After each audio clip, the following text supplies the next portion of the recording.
AITA for asking my soon-to-be ex-husband why I'd take him back when the nanny does more for the family than she does. My husband and I have 2 kids together, a 3-year-old and an 8-year-old. He's a business owner, which always sounds so great in theory, right?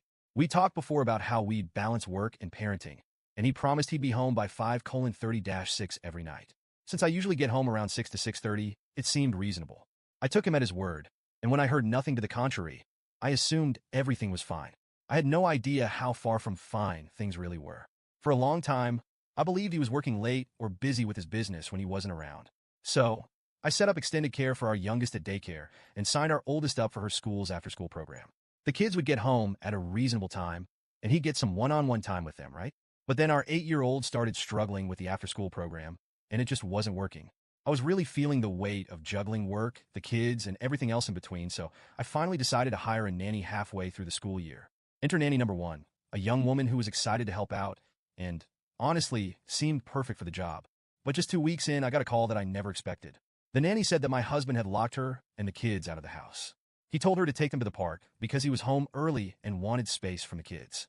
I was absolutely floored. She also mentioned that he was acting pretty hostile toward her, getting mad if she left the room for a snack, refusing to let her and the kids sit anywhere but one of the kids' rooms, and even ignoring our kids if they tried to talk to him.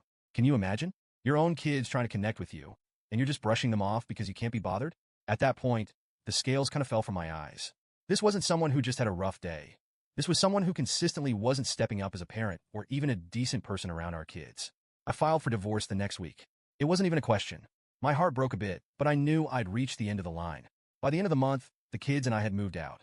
I ended up letting go of that first nanny. Long story, but the vibe just wasn't quite right after everything went down. And that's when I found Amina. I know some people get lucky with nannies, but Amina is truly in a league of her own. She's a 24-year-old Middle Eastern refugee with 3 kids of her own, age 2, 4, and 7. From the day she started, I felt like I'd finally found someone who didn't just see this as a job. She actually cared about my kids and our family. She comes in every day like a tornado of kindness and energy. The house is spotless when I get home. The kids' homework is done.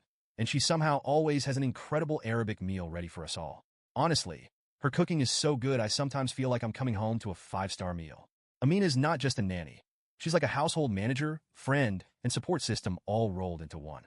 She does the grocery shopping, remembers every little school event, and has even handled clothes shopping for the kids and back-to-school supply runs. I'm still in awe of how much she does for us. She's exactly the support my kids and I needed. With Amina around, I get to come home and be a mom, not a frazzle mess trying to juggle dinner, laundry, and getting my 8-year-old to sit down and do her math homework. To give you an idea of how different life was with my SDBX, here's what happened the last time I had to leave him alone with the kids. I had a week-long work trip, and when I came back, the house looked like a tornado had hit it.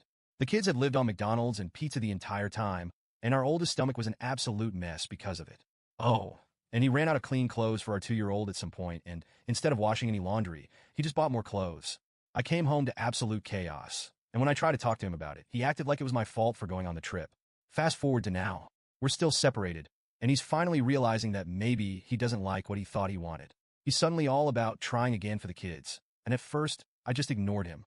But then he brought it up again, going on about how us being together would be better for the family. I couldn't take it anymore. I snapped and told him, "Why should I take you back when Amina does more for us than you ever did?" And he flipped. He went on about how he's the one who provides for us financially, as if my full-time job doesn't count or something. He even tried to act like his work was somehow different or more important than mine, even though I'm often clocking more hours and making around the same as he does. His family has jumped on board, saying I'm selfish and a bad mom for not giving the kids a chance at having 2 parents. They act like having 2 parents who are miserable and disconnected would somehow be healthier than just having one happy, present parent. So here I am, Reddit. AITA for calling him out and telling him exactly what I think. He didn't like hearing that Amina, someone he clearly sees as just a nanny, is a better parent and partner to me than he ever was.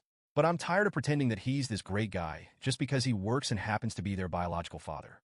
I feel like I've finally found a balance where my kids are thriving, and they're happy. Isn't that what matters?